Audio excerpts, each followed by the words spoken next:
സിനുജി, UN-ന്റെ സ്ഥിരാംഗത്വത്തിന് വേണ്ടിയിട്ടുള്ള ഇന്ത്യയുടെ അവകാശവാദം, സെക്യൂരിറ്റി കൗൺസിലിലേക്കുള്ള സ്ഥിരാംഗത്വം ഏറെ നാളായിട്ട് തുടർന്നുകൊണ്ടിരിക്കുകയാണ്.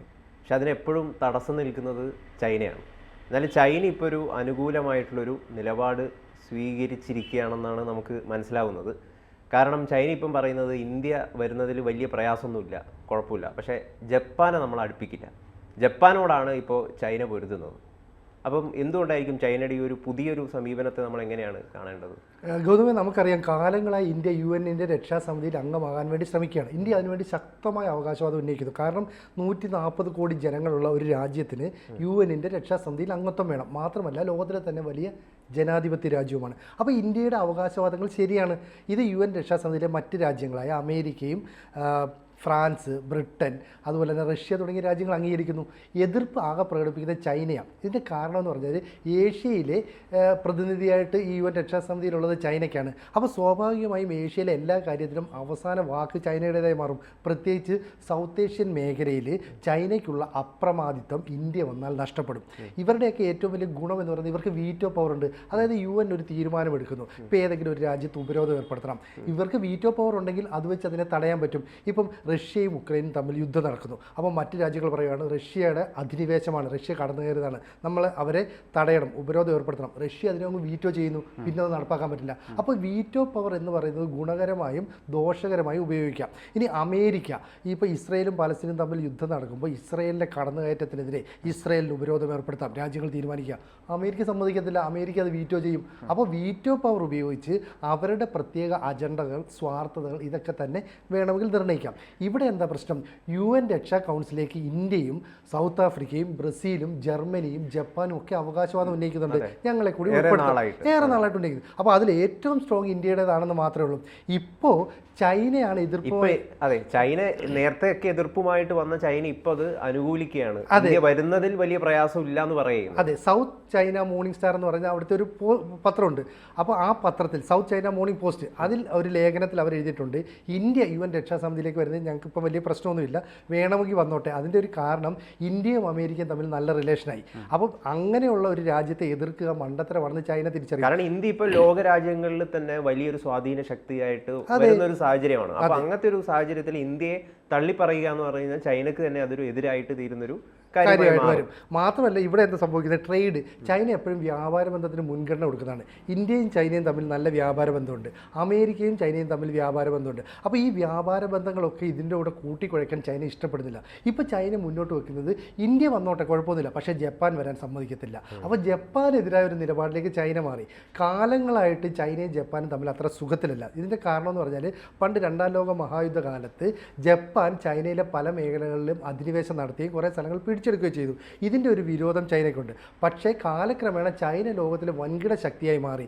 അപ്പോൾ സൈനിക മേഖലയിൽ ജപ്പാൻ അത്തരം കാര്യങ്ങളൊന്നും ചെയ്യില്ല. കാരണം ഈ 2ാം ലോക മഹായുദ്ധത്തിൽ ആറ്റം ബോംബ് വീണ് കുറേ പ്രശ്നങ്ങളൊക്കെ ഉണ്ടായതുകൊണ്ട് യുദ്ധവുമായി ബന്ധപ്പെട്ട കാര്യങ്ങളിലൊക്കെ ജപ്പാൻ ഒന്ന് ഉൾവലിഞ്ഞ് നിൽക്കുകയാണ്. ഇപ്പോൾ ജപ്പാൻ ഉയർന്നു വരുന്നുണ്ട് ടെക്നോളജിയുടെ കാര്യത്തിലടക്കം. അപ്പോൾ ജപ്പാനെ ഇനി ഇതിലേക്ക് വരരുത്. മാത്രമല്ല ഇന്ത്യയെ വേണമെങ്കിൽ നിങ്ങൾ വന്നോളൂ, പക്ഷേ ജപ്പാനെ വരാൻ ഞങ്ങൾ സമ്മതിക്കില്ല. മാത്രമല്ല ഇന്ത്യ ജപ്പാനെ സപ്പോർട്ട് ചെയ്യുകയുമില്ല. ഇതാണ് അവർ എടുക്കുന്ന നിലപാട്. പക്ഷേ ഇന്ത്യക്ക് ഒരു സ്വാർത്ഥ മനോഭാവമൊന്നുമില്ല. ഇന്ത്യ പറയുന്നത് UN രക്ഷാ കൗൺസിൽ മൊത്തത്തിൽ അഴിച്ചു പണിയണം. 5 രാജ്യങ്ങൾ എന്നുള്ളതിന് പകരം അതൊരു 10 രാജ്യമായിക്കോട്ടെ. ഇപ്പോൾ ഫിൻലൻഡിലെ ഭരണാധികാരിയുണ്ട്, അവർ പറയുകയാണ് ഈ UN രക്ഷാ കൗൺസിൽ ഇപ്പോൾ പറയുന്ന പല കാര്യങ്ങളും നടക്കുന്നില്ല. കാരണം യുദ്ധം നിർത്താൻ റഷ്യയോട് പറയുന്നു, നിർത്തുന്നില്ല. പലസ്തീൻ ഇസ്രായേൽ പ്രശ്നത്തിൽ ഇസ്രായേലിൻ്റെ അടുത്ത് മര്യാദ പാലിക്കാൻ പറയുന്നു, നിർത്തുന്നില്ല. ഇതിനൊക്കെ കാരണം ഈ പറയുന്ന UN-ന് നേരത്തെ ഉണ്ടായിരുന്ന മേധാവിത്വം നഷ്ടമായി. അപ്പോൾ അങ്ങനെ ഉണ്ടാവണമെങ്കിൽ ഇനി കൂടുതൽ രാജ്യങ്ങളെ ഉൾപ്പെടുത്തണം. അപ്പോൾ ഇന്ത്യ പറയുകയാണെങ്കിൽ ഞങ്ങൾക്ക് എന്തായാലും ഇതിനകത്ത് ഉൾപ്പെടണം. അപ്പോൾ UN സെക്രട്ടറി ജനറൽ ഉൾപ്പെടെയുള്ളവർ പറഞ്ഞു ശരിയാണ്, ഇനി ആഫ്രിക്കൻ കൺട്രീസിൽ നിന്ന് ഒരു രാജ്യത്തെ ഉൾപ്പെടുത്തണം, അതുപോലെ തന്നെ ലാറ്റിൻ അമേരിക്കൻ രാജ്യങ്ങളിൽ നിന്ന് ഒരു രാജ്യത്തെ ഉൾപ്പെടുത്തണം. അങ്ങനെ ഇതിനെ വികസിപ്പിക്കണമെന്ന് പറയുന്നു. അതുകൊണ്ടാണ് ബ്രസീൽ, ഈ Japan, Germany, India, south Africa തുടങ്ങിയ രാജ്യങ്ങൾ ഇതിലേക്ക് വരുമെന്ന് പ്രതീക്ഷിക്കപ്പെടുന്നത്. ഈ ഫിൻലൻഡിലെ ഭരണാധികാരി മറ്റൊരു കാര്യം കൂടെ പറയുന്നു. ഇപ്പോൾ ഒരു രാജ്യത്തെ സംബന്ധിക്കുന്ന പ്രധാന പ്രശ്നം അവർ അന്താരാഷ്ട്ര നിയമം ലംഘിക്കുന്നു, മറ്റൊരു രാജ്യത്ത് അധിനിവേശം നടത്തുന്നു. അങ്ങനെയാണെങ്കിൽ ഈ വീറ്റോ പവറുള്ള അല്ലെങ്കിൽ UN രക്ഷാസമിതി നമ്മളിപ്പോൾ അന്വേഷിക്കേണ്ട ഒരു കാര്യം എന്താണെന്ന് വെച്ച് കഴിഞ്ഞാൽ പുതുതായിട്ട് അംഗത്വം കിട്ടുന്ന രാജ്യങ്ങൾക്ക്, പ്രധാനപ്പെട്ട ഇന്ത്യക്കോ അല്ലെങ്കിൽ ജപ്പാനോ ഒക്കെ ഈ വീറ്റോ പവർ കൊടുക്കുമോ എന്നുള്ളൊരു കാര്യമാണ് നമ്മൾ അതെ, അത് വളരെ ഗൗരവമുള്ളതാണ്. കാരണം എല്ലാവരും ഇതിലേക്ക് എന്തിനാണ് അംഗത്വം എടുക്കുന്നത് വെച്ച് കഴിഞ്ഞാൽ ഈ സാധനം കിട്ടാൻ വേണ്ടിയിട്ടാണ് ഈ വീറ്റോ പവർ. അതെ, ഇപ്പം ഈ ഫിൻലൻഡിന്റെ ഭരണാധികാരി പറഞ്ഞ ഈ വീറ്റോ പവർ എന്തിനാണ്? ലോകക്രമം മൊത്തം മാറി, അപ്പോൾ വീറ്റോ പവർ ഒന്നും പറഞ്ഞുകൊണ്ടിരുന്നിട്ട് കാര്യമില്ല, അത് വേണ്ട എന്നാണ് പറയുന്നത്. പക്ഷേ ഇതിനകത്ത് ഇപ്പോൾ ചൈനയും റഷ്യയും ഒക്കെ ചില നിലപാടുകൾ സ്വീകരിക്കുന്നത് എന്താണെന്ന് വെച്ചാൽ പുതിയതായിട്ട് അംഗത്വം കൊടുത്തു, പക്ഷേ അവർക്ക് വീറ്റോ പവർ കൊടുക്കില്ല. വീറ്റോ പവർ ഞങ്ങൾക്ക് പഴയ രാജ്യങ്ങൾക്ക് മാത്രം. കാരണം ഈ വീറ്റോ പവർ ഉണ്ടെങ്കിൽ പരിധിയില്ലാത്ത അധികാരങ്ങൾ അവർക്ക് കിട്ടുന്നത്. ഏതൊരു രാജ്യത്തിൻ്റെ മേളിലും ഇവർക്ക് അവകാശം സ്ഥാപിക്കാൻ പറ്റും. അപ്പോൾ പറയുന്നു അങ്ങനെ പറ്റില്ല. ഒന്നുകിൽ ഈ രക്ഷാസമിതിയിലേക്ക് 10 രാജ്യങ്ങൾ എടുത്താൽ 10 രാജ്യങ്ങൾക്കും വീറ്റോ പവർ, അതല്ലെങ്കിൽ ഒരു രാജ്യത്തിനും വീറ്റോ പവർ വേണ്ട. അപ്പോൾ അത്തരത്തിലൊരു ഉടച്ചുവാർക്കൽ വേണമെന്ന് ഒരു വശത്തൂടെ ആവശ്യപ്പെടുന്നു. മറുവശത്തൂടെ തങ്ങളുടെ അധികാരം നഷ്ടപ്പെടുത്താൻ ഈ വീറ്റോ പവറുള്ള രാജ്യങ്ങൾ ആഗ്രഹിക്കുന്നുമില്ല. അതുകൊണ്ടാണ് പറയുന്നത്. അപ്പോൾ UN-ൽ ഇവർ പറയുന്നത് എന്താ പറയുക, UN-ൽ ഒരു ഭൂരിപക്ഷ അഭിപ്രായം ഉണ്ടാകട്ടെ, അതിനനുസരിച്ച് നമുക്ക് തീരുമാനം എടുക്കാം. ഇപ്പം ഏറ്റവും വലിയ ജനാധിപത്യ രാജ്യങ്ങളായ അമേരിക്ക, അതൊരു ജനാധിപത്യ രാജ്യമാണ്, പക്ഷേ അവിടെയും ഭൂരിപക്ഷത്തിൻ്റെ അടിസ്ഥാനത്തിലാണ്. അവിടുത്തെ പാർലമെൻറ്റിൽ ഒരു ഭൂരിപക്ഷ തീരുമാനം ഉണ്ടായാലേ പുതിയ നിയമം ഉണ്ടാക്കാൻ പറ്റൂ, നിലവിലുള്ള ഒരു സംഭവത്തെ ഭേദഗതി ചെയ്യാൻ പറ്റുള്ളൂ, ഒരു ഡിസിഷൻ എടുക്കാൻ പറ്റുള്ളൂ. അതുതന്നെയാണ് ഈ UK-യിൽ നടക്കുന്നത്, അതുതന്നെയാണ് ഫ്രാൻസിൽ നടക്കുന്നത്, ഇന്ത്യയിൽ നടക്കുന്നത്. എന്ന് പറയുന്ന പോലെ UN-ലും ഭൂരിപക്ഷ അഭിപ്രായത്തിന് മുൻഗണന കൊടുക്കണം. ഇപ്പോൾ ചൈന പോലും ഒരു ഏകാധിപത്യ രാജ്യമാണെന്ന് പറയുന്നെങ്കിലും ഈ ചൈനീസ് പ്രധാനമന്ത്രി അല്ലെ പ്രസിഡന്റ് ഈ അവരുടെ പാർലമെൻറ്റിൽ ഒരു കാര്യം ഉന്നയിക്കുമ്പോൾ അദ്ദേഹത്തെ പിന്തുണയ്ക്കാൻ കുറച്ച് ആൾക്കാർ വേണ്ടേ? അപ്പോൾ ഭൂരിപക്ഷത്തിൻ്റെ അഭിപ്രായത്തിൽ തീരുമാനങ്ങൾ എടുക്കുന്ന നിലയിൽ UN-ലും അഴിച്ചുപണി വേണം. അല്ലെങ്കിൽ UN എന്ന് പറയുന്ന ഒരു നോക്കുകുത്തി സംഘടനയായിട്ട് മാറും.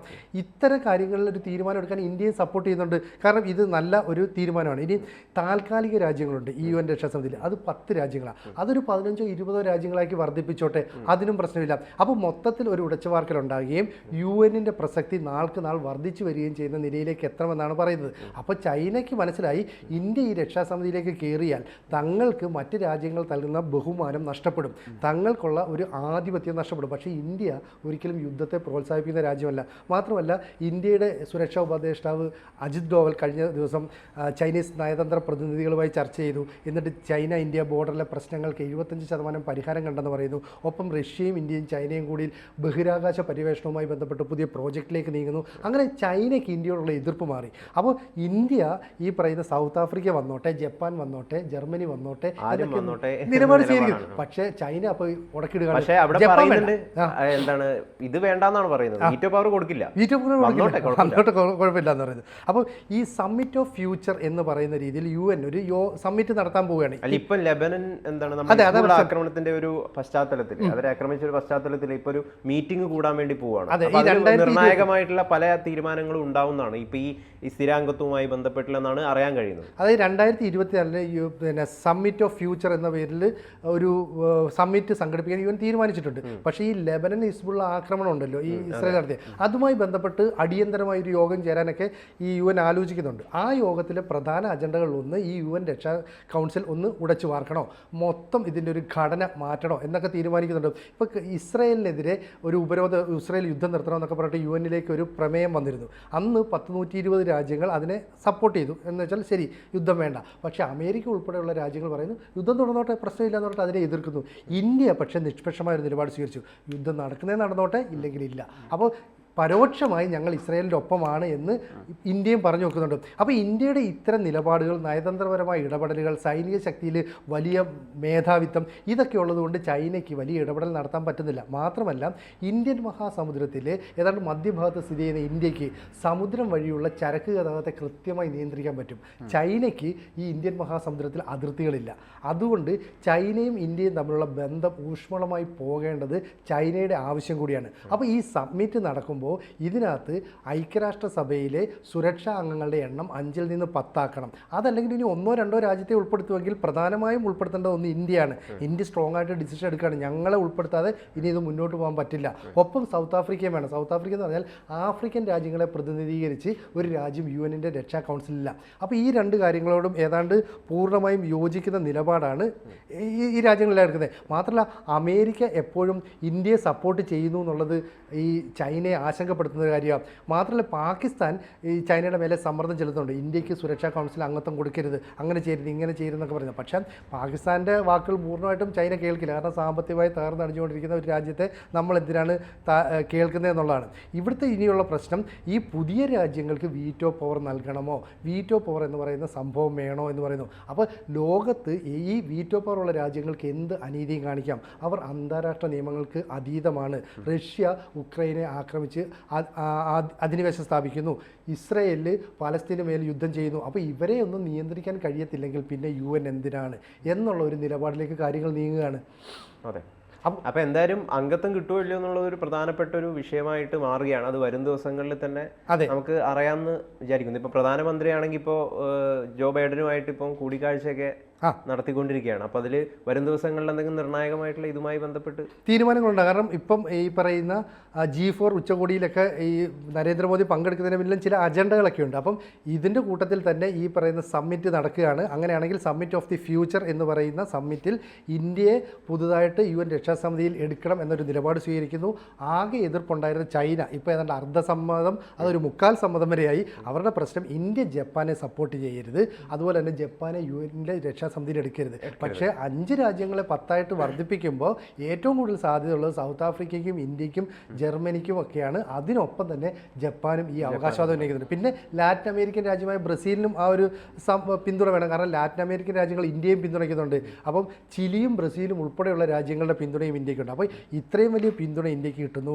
റഷ്യയും അമേരിക്കയും ഇന്ത്യയുടെ തോളോട് തോൾ ചേർന്ന് നിൽക്കുന്നു. അപ്പോൾ ഫ്രാൻസിനും ബ്രിട്ടനും എതിർപ്പില്ല. പിന്നെ ചൈനയ്ക്ക് ഒരു നിലപാട് മാറ്റത്തിലേ പറ്റുള്ളൂ. പക്ഷേ അവരപ്പോൾ സ്ട്രോങ് ആയിട്ടൊരു അവരുടെ പത്രങ്ങളിൽ തന്നെയാണ് അവരുടെ നിലപാട് വ്യക്തമാക്കുന്നത്. അതായത് സൗത്ത് ചൈന മോർണിംഗ് പോസ്റ്റിൽ പറയുകയാണ്, ഇന്ത്യ വന്നോട്ടെ, ഞങ്ങൾക്ക് വലിയ പ്രശ്നമില്ല, ഞങ്ങൾ ജപ്പാൻ വരാൻ അനുവദിക്കില്ല. അപ്പോൾ ജപ്പാനും ചൈനയും തമ്മിലുള്ള ആ ഒരു ബന്ധം പണ്ടത്തെ ബന്ധമാണ്, അത് വഷളായി നിൽക്കുകയാണ്. ഇതിന് ചെറിയ മാറ്റം ഉണ്ടായ കൊറോണ കാലത്താണ്. ഈ കൊറോണ കാലത്ത് ചൈനയിൽ കൊറോണ വ്യാപകമായപ്പോൾ ജപ്പാനിൽ നിന്ന് ഈ മാസ്ക് ഉൾപ്പെടെയുള്ള സാധനങ്ങൾ കയറ്റി അയക്കുകയും ഒരു സൗഹൃദ അന്തരീക്ഷം നിലനിർത്താൻ ശ്രമിക്കുകയൊക്കെ ചെയ്തു. പക്ഷേ പണ്ട് കാലത്ത് ജപ്പാൻ ചൈനയുടെ കുറേ പ്രദേശങ്ങൾ കീഴടക്കി എന്നുള്ള ഒരു ദേഷ്യം സങ്കടമൊക്കെ ഇവരുടെ മനസ്സിലുണ്ട്. പക്ഷേ ആഗോളതലത്തിൽ UN ഇടപെടലും യുദ്ധത്തെ പ്രോത്സാഹിപ്പിക്കാത്ത നിലപാടും ഒക്കെ ഉള്ളതുകൊണ്ടാണ് ചൈന നേരെ ജപ്പാനെ ആക്രമിക്കാത്തത്. അപ്പോൾ ഞങ്ങളെ മറികടന്നല്ല, ഞങ്ങൾക്കൊപ്പം ജപ്പാൻ നിൽക്കേണ്ട എന്നുള്ള ഒരു നിലപാടിലേക്ക് ചൈന മാറുകയാണ്. എന്തായാലും ഈ UN സമ്മിറ്റ്, അതുപോലെ തന്നെ ഹിസ്ബുള്ളയുടെ ആക്രമണവുമായി ബന്ധപ്പെട്ട് UN വിളിച്ചുകൂട്ടുന്ന യോഗം, ഇതൊക്കെ തന്നെ നിർണായകമാണ്. എന്ന് വെച്ചാൽ 2024 UN സംബന്ധിച്ച് അഴിച്ചു പണിയുമോ അതോ പഴയ പോലെ ഒരു പവറില്ലാത്ത സംഘടനയായി നിലനിൽക്കുമോ എന്നുള്ളത് നമുക്ക് കാത്തിരുന്ന് കാണണം. കൂടുതൽ വാർത്തകളും വിശേഷങ്ങളും നിങ്ങളിലേക്ക് എത്താൻ ABC മലയാളം സബ്സ്ക്രൈബ് ചെയ്യുക, ബെൽ ബട്ടണും അമർത്തുക.